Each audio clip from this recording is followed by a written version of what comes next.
Olá, boa noite, como vão todos, como vão todas? Estou aqui de novo para a gente falar de volta às aulas, tá? Antes disso, quem gostar, quem quiser, curta, compartilhe, se inscreva no canal para que a gente possa conversar com mais gente ao mesmo tempo. Vamos falar de volta às aulas aqui em Blumenau e em vários locais estão tentando voltar às aulas. E eu queria mostrar para vocês algumas diferenças. Primeiro, quero dizer que a gente tem que estudar o que acontece fora para tentar prever o que a gente pode fazer aqui dentro. Então, primeiro, notícias, site Educação UOL de 15/8/2020. Apesar da cautela, a gente teve aumento de casos de Covid, certo? Isso aonde? Na Europa. Então mostra que apesar de toda a cautela que foi feita na Europa, tendo muitos testes, protocolos, insumos e cuidados, sendo que lá muitas vezes a sala de aula tem 25, 20, no máximo 30 alunos, diferente da nossa realidade. Então apesar da cautela, há aumento de casos de Covid, de acordo com essa matéria. Correio Brasiliense 4/9. Estudo feito em 20 países da Europa mostrou casos exitosos e casos com problemas. Por exemplo, lá se mostra Israel com um grande problema. Eles reabriram as escolas, Israel teve que fechar a escola, teve que voltar uma quarentena, chegar em lockdown novamente. Por quê? Porque houve um aumento desenfreado, vindo uma segunda onda. Alguns países conseguiram de uma forma controlar isso, mas há relatos de possivelmente uma segunda onda também em outros países da Europa. Mas lá a pesquisadora coloca, primeiro, alguns cuidados. Reabertura em fases, reabriu aos poucos, reabriu às vezes com poucas crianças, algumas séries diferentes, primeiro os mais velhos, depois os mais novos, mas teve uma reabertura em fases. Teve uma coisa importantíssima, comunicação clara.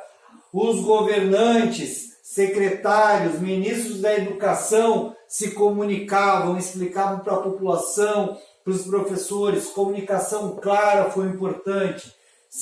Terceira coisa, os professores profissionais com risco, teve um protocolo com eles, isolados, para também não submeter a riscos, tá?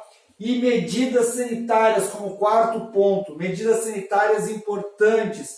Por quê? Porque eu preciso cuidar na sala de aula, na escola, algumas coisas. E aí, eu queria colocar para vocês que, pensando nisso, a conclusão foi que, para conseguir isso, a gente tinha que ter número de casos em queda, ou uma estabilidade no número de contágio. Mas eu queria mostrar para vocês, eu fiz um gráfico pegando mais ou menos como era a questão de casos e óbitos nos países. Esse aqui é o caso da França. O que é isso?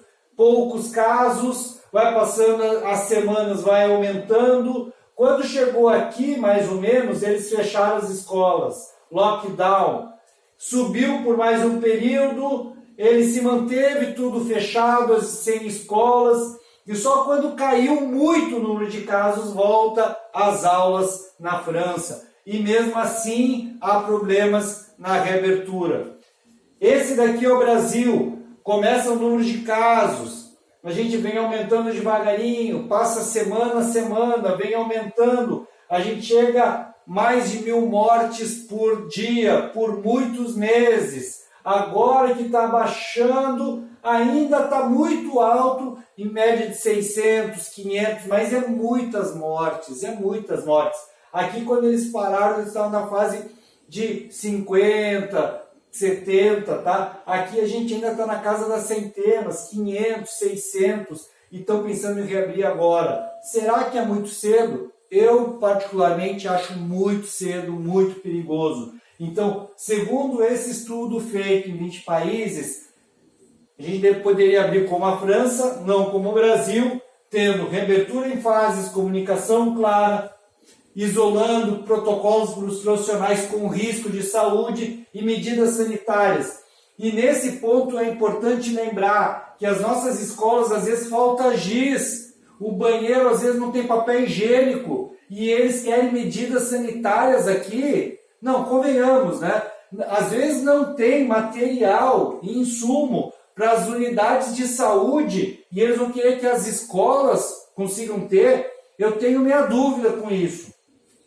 Segundo Deutsche Welle, de 31/8/2020, disparada de casos, mostrou que ao reabrir, disparada de casos, tendo que fechar muitas escolas. Então, é um problema e a gente nem controlou a primeira onda, que é isso daqui, ó. A gente nem controlou, nem baixou e já estão querendo abrir. Então, é uma irresponsabilidade.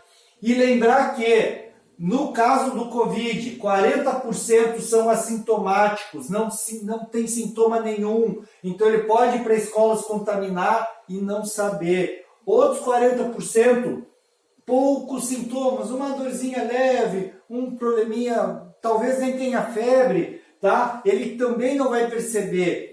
Só 15% tem sintomas, os clássicos, dor no corpo, febre, dor de cabeça, dor de garganta, tosse, perda do olfato, do paladar. E aí aqui, com febre, aí vamos testar e vamos fazer. Então, aqui que a gente geralmente tem testado no Brasil.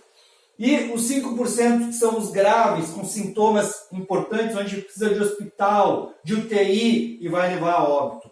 O que é o problema é que as crianças geralmente ficam nesse caso aqui de assintomáticos ou muito poucos sintomas.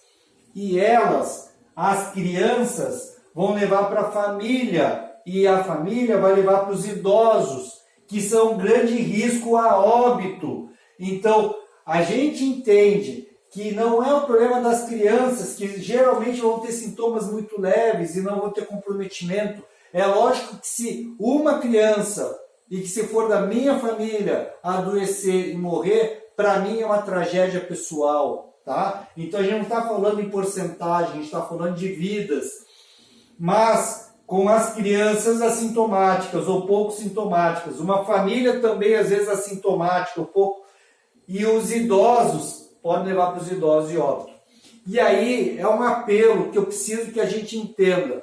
Das duas, uma, ou os nossos gestores não estudam, e aí se eles não estudam, eles são incompetentes, porque a competência que a gente dá para eles numa eleição ou num cargo de gestão é que eles estudem, que eles pensem.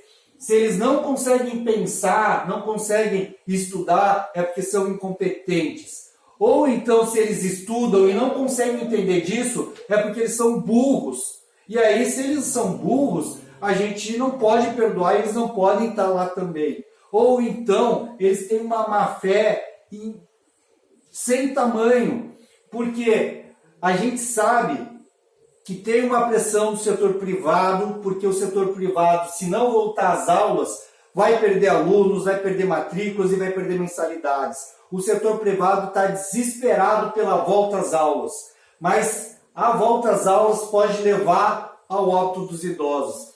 Então, se os nossos governantes estão cedendo à pressão econômica das instituições privadas, eles são de má fé, irresponsáveis e desumanos. Então, eu acho que a gente tem que pensar muito bem o que estão fazendo, e é inadmissível que se trate de uma forma assim a vida das pessoas, tá? Estudo a gente recupera e não tem problema, tá? Por quê? Porque eu vim de escola pública e muitas vezes teve greve. A gente recuperava estudo e estava tudo bem.